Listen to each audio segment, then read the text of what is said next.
राजा विक्रमादित्य के मौन को भंग करते हुए बेताल एक बार फिर ठहाका लगाकर हंसा। उसकी भयानक हंसी से जंगल गूंज उठा। राजन, मुझे पता था कि तुम फिर आओगे। तुम्हारी दृढ़ता सचमुच काबिले तारीफ है। पिछली कहानी का रहस्य सुलझाने के बाद अब तुम अगली चुनौती के लिए तैयार हो जाओ। बेताल बोला, अगर तुमने इस बार जानते हुए भी उत्तर नहीं दिया तो तुम्हारा सिर फट जाएगा, और अगर उत्तर दिया तो मैं फिर से उड़ जाऊंगा। इस कथा का अंत तुम्हें चौंका देगा और इसका रहस्य सुलझाना तुम्हारे लिए आसान नहीं होगा।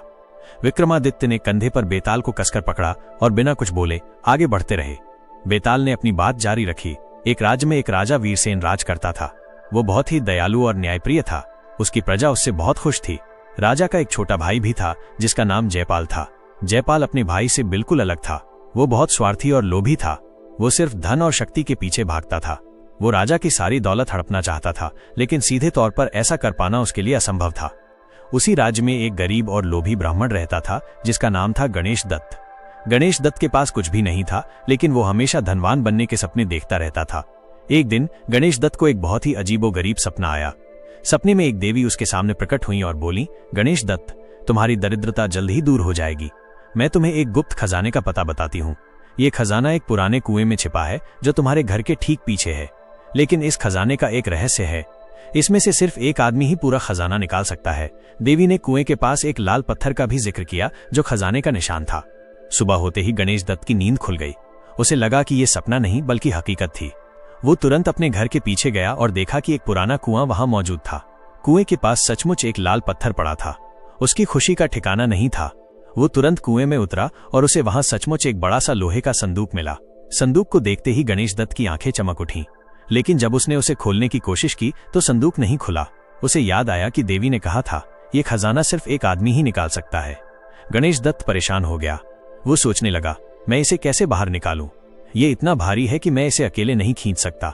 वो दिन रात यही सोचता रहता था, लेकिन उसे कोई रास्ता नहीं मिल रहा था। कई दिनों के बाद गणेश दत्त को एक तरकीब सूझी। उसने सोचा, अगर मैं इस खजाने को बाहर निकालता हूं तो मुझे राजा को इसका हिस्सा देना पड़ेगा। लेकिन अगर मैं राजा को ही इस काम में शामिल कर लूं तो शायद वो मुझे पूरा खजाना लेने दे। उसने सीधे राजा के पास जाने का फैसला किया। राजा वीरसेन उसकी कहानी सुनकर हैरान रह गए। राजा ने कहा, मैं तुम्हें पूरा खजाना लेने दूंगा, लेकिन तुम्हें मुझे एक बात का वचन देना होगा कि तुम इस खजाने का इस्तेमाल सिर्फ अच्छे कामों के लिए करोगे और गरीबों की मदद करोगे। गणेश दत्त ने राजा को वचन दे दिया। राजा और गणेश दत्त कुएं के पास पहुंचे। राजा ने उस भारी संदूक को अकेले ही बाहर निकाला। जैसे ही संदूक बाहर आया वो अपने आप खुल गया।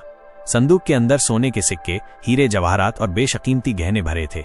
यह खजाना इतना बड़ा था कि पूरे राज्य की गरीबी दूर हो सकती थी। गणेश दत्त की आंखों में लालच आ गया। उसने राजा से कहा, महाराज, अब यह खजाना मेरा है, मैं इसे अपने पास रखूंगा। राजा ने कहा, तुमने मुझसे वचन दिया था कि तुम इस खजाने का इस्तेमाल अच्छे कामों के लिए करोगे। लेकिन गणेश दत्त ने राजा की बात को अनसुना कर दिया और खजाने को लेकर अपने घर चला गया। राजा बहुत उदास हो गए। उन्हें लगा कि उन्होंने एक लोभी इंसान पर विश्वास करके गलती कर दी। लेकिन उन्होंने गणेश दत्त को कोई सजा नहीं दी, क्योंकि उन्होंने उससे वादा किया था। राजा के छोटे भाई जयपाल को जब इस खजाने के बारे में पता चला तो उसकी आंखें भी लालच से भर गईं। उसने सोचा, इस खजाने को हासिल करने के लिए मुझे कुछ भी करना होगा। जयपाल ने गणेश दत्त को अपने पास बुलाया और कहा, गणेश दत्त, तुम जानते हो कि मैं राजा का भाई हूं। अगर तुम ये खजाना मुझे नहीं दोगे तो मैं तुम्हें बर्बाद कर दूंगा, लेकिन अगर तुम ये खजाना मुझे दे देते हो तो मैं तुम्हें और भी दौलत दूंगा। गणेश दत्त डर गया। उसने जयपाल को खजाना देने से मना कर दिया, लेकिन जयपाल ने उसे धमकी दी। उसी रात जयपाल ने एक चोरों के दल को बुलाया और उन्हें गणेश दत्त के घर पर भेज दिया। चोरों ने गणेश दत्त के घर पर हमला किया और सारा खजाना लूट लिया। गणेश दत्त सुबह उठा तो उसके पास कुछ भी नहीं था। वो फूट फूट कर रोने लगा। उसे समझ आ गया था कि ये सब जयपाल की चाल है। वो तुरंत राजा के पास गया और सारी बात बताई। राजा को बहुत गुस्सा आया। उन्होंने तुरंत जयपाल को अपने दरबार में बुलाया और उससे पूछा, क्या तुमने गणेश दत्त का खजाना चुराया है? जयपाल ने अपनी गलती मानने से साफ इनकार कर दिया। उसने कहा, मैं तो रात में अपने कमरे में सो रहा था, मुझे कुछ भी नहीं पता। राजा समझ गए कि जयपाल झूठ बोल रहा है, लेकिन उनके पास कोई सबूत नहीं था। राजा वीरसेन ने फैसला किया कि वो इस मामले को खुद सुलझाएंगे। उन्होंने गणेश दत्त और जयपाल को एक एक कर बुलाया। उन्होंने गणेश दत्त से पूछा, तुमने ये खजाना कहां से पाया था? गणेश दत्त ने देवी के सपने और कुएं वाली सारी कहानी सुना दी। फिर राजा ने जयपाल से पूछा, तुमने ये खजाना कहां से पाया था? जयपाल ने कहा, मैं तो इस खजाने के बारे में कुछ भी नहीं जानता। राजा ने कहा, मैं जानता हूं कि तुम झूठ बोल रहे हो, लेकिन मैं तुम्हें एक मौका देता हूं कि तुम सच बोल दो। जयपाल फिर भी नहीं माना। राजा बहुत परेशान हो गए। उन्हें समझ नहीं आ रहा था कि वो क्या करें। राजा ने अपनी महामंत्री से सलाह मांगी। महामंत्री ने कहा, महाराज, इस मामले को सुलझाना बहुत मुश्किल है क्योंकि कोई सबूत नहीं है। हमें कोई ऐसा तरीका ढूंढना होगा जिससे सच्चाई अपने आप सामने आ जाए। राजा ने एक योजना बनाई। उन्होंने घोषणा की, जो भी गणेश दत्त का खोया हुआ खजाना ढूंढ कर लाएगा उसे मैं आधा राज्य दे दूंगा। इस घोषणा को सुनकर हर कोई हैरान रह गया। जयपाल भी इस घोषणा से घबरा गया क्योंकि उसे पता था कि खजाना उसके पास है। उसने तुरंत खजाने को एक और गुप्त जगह पर छिपाने का फैसला किया। जब जयपाल खजाने को लेकर जा रहा था तब राजा के एक वफादार सैनिक ने उसे देख लिया। सैनिक ने तुरंत राजा को जाकर सारी बात बताई। राजा ने सैनिकों को भेजा और जयपाल को रंगे हाथों पकड़वा लिया। जयपाल के पास खजाना देखकर राजा को बहुत गुस्सा आया।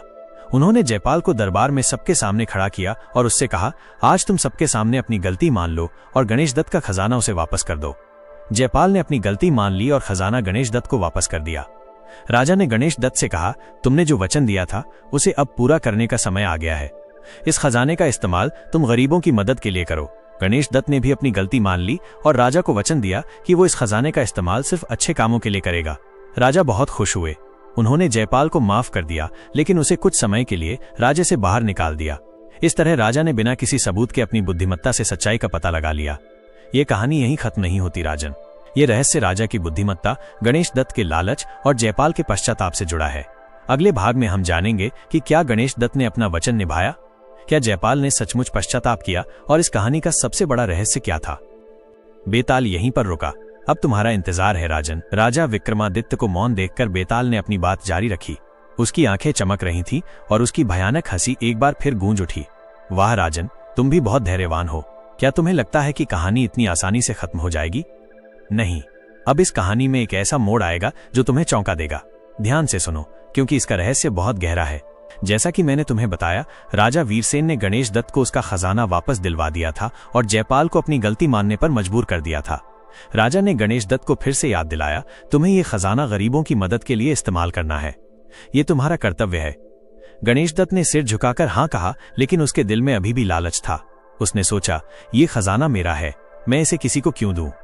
गणेश दत्त ने अपने घर के पीछे एक बहुत बड़ा तहखाना बनवाया और सारा खजाना उसमें छिपा दिया। वो हर रात उस तहखाने में जाता और सोने के सिक्कों और गहनों को निहारता। वो अपनी आंखों के सामने इतनी दौलत देखकर बहुत खुश होता था, लेकिन उसके मन में हमेशा ये डर लगा रहता था कि कोई उसका खजाना चुरा न ले। वो रात रात भर सो नहीं पाता था। उसकी भूख प्यास खत्म हो गई थी और वो दिन ब दिन कमजोर होता जा रहा था। उसका लालच अब उसके लिए एक बीमारी बन गया था। दूसरी तरफ जयपाल, जिसे राजा ने कुछ समय के लिए राज्य से बाहर भेज दिया था, जंगल में भटक रहा था। वो भूखा और प्यासा था।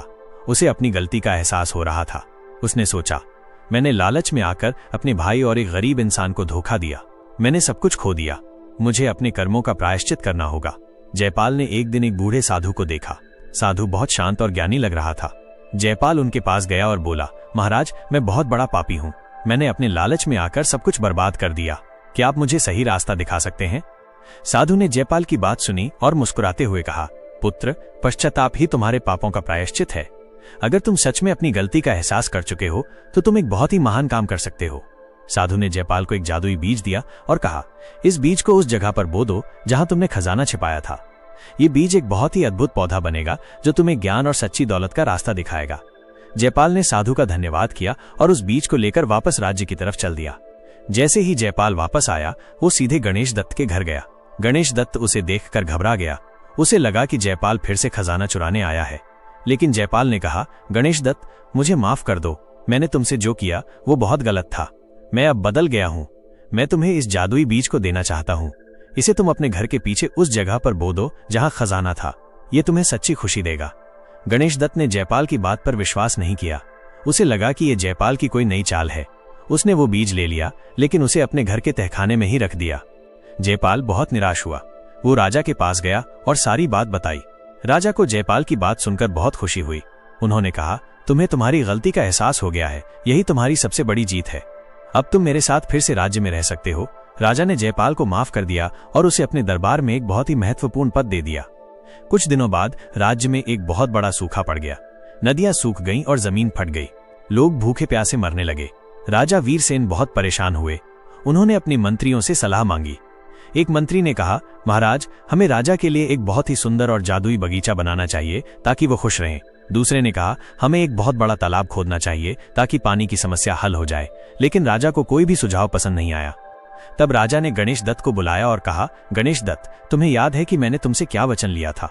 अब समय आ गया है कि तुम अपने खजाने का इस्तेमाल राज्य को बचाने के लिए करो।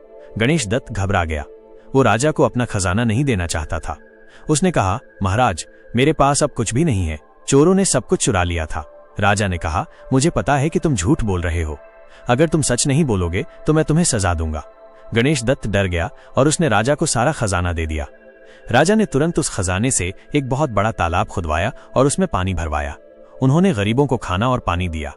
धीरे धीरे राज्य में खुशहाली लौट आई। लेकिन राजा को एक बात का अफसोस था। वो सोच रहे थे कि गणेश दत्त के पास जो जादुई बीज था वो कहाँ गया। राजा ने गणेश दत्त से पूछा, वो जादुई बीज कहाँ है जो जयपाल ने तुम्हें दिया था? गणेश दत्त ने कहा, वो मेरे तहखाने में है। राजा ने वो बीज मंगवाया और उसे अपने महल के बगीचे में बो दिया। कुछ दिनों में वो बीज एक बहुत ही सुंदर और विशाल वृक्ष बन गया। उस वृक्ष पर ऐसे फल लगे जो सोने और चांदी के थे। वृक्ष के पत्तों से हीरे और मोती टपकते थे। ये एक बहुत ही अद्भुत वृक्ष था। लेकिन इस वृक्ष का एक रहस्य था। जो भी इस वृक्ष के पास आता था उसका लालच और बुराई दूर हो जाती थी। राजा ने इस वृक्ष का इस्तेमाल अपने राज्य के लोगों को ज्ञान देने के लिए किया। उन्होंने इस वृक्ष को ज्ञान का वृक्ष नाम दिया। गणेश दत्त और जयपाल दोनों उस वृक्ष के पास गए। गणेश दत्त ने वृक्ष को छुआ और उसकी आंखों से आंसू बहने लगे। उसे अपनी गलती का एहसास हुआ। उसने राजा से माफी मांगी और कहा, महाराज, मैंने लालच में आकर बहुत बड़ी गलती की। मुझे अपनी गलती का एहसास हो गया है। जयपाल ने भी वृक्ष को छुआ और उसे महसूस हुआ कि उसने जो पश्चाताप किया वो सही था। वो अब एक बहुत ही अच्छा इंसान बन गया था। बेताल ने कहानी खत्म की। उसने विक्रमादित्य से पूछा, राजन, अब बताओ, इस कहानी में सबसे बड़ा रहस्य क्या था? क्या ये रहस्य था कि खजाना गणेश दत्त के पास था, या ये रहस्य था कि जयपाल बदल गया था, या ये रहस्य था कि जादुई बीज ज्ञान का प्रतीक था? सोच समझकर जवाब दो, नहीं तो तुम्हारा सिर फट जाएगा। राजा विक्रमादित्य ने शांत भाव से उत्तर दिया, बेताल, इस कहानी में सबसे बड़ा रहस्य ये था कि सच्ची दौलत खजाने में नहीं बल्कि मन की शांति और पश्चाताप में होती है। गणेश दत्त को खजाना मिला, लेकिन वो सिर्फ लालच और डर में डूबा रहा, जबकि जयपाल ने सब कुछ खोकर भी पश्चाताप किया और सच्ची दौलत यानी मन की शांति हासिल की। जादुई बीज भी यही सिखाता है कि सही रास्ते पर चलकर ही सच्ची खुशी मिलती है। बेताल ने ठहाका लगाया और कहा, राजन, तुम्हारा जवाब बिल्कुल सही है। तुमने फिर से बोल दिया, अब मैं फिर से उड़ जाऊंगा। और बेताल राजा के कंधे से उतरकर फिर से उसी पेड़ पर जा बैठा।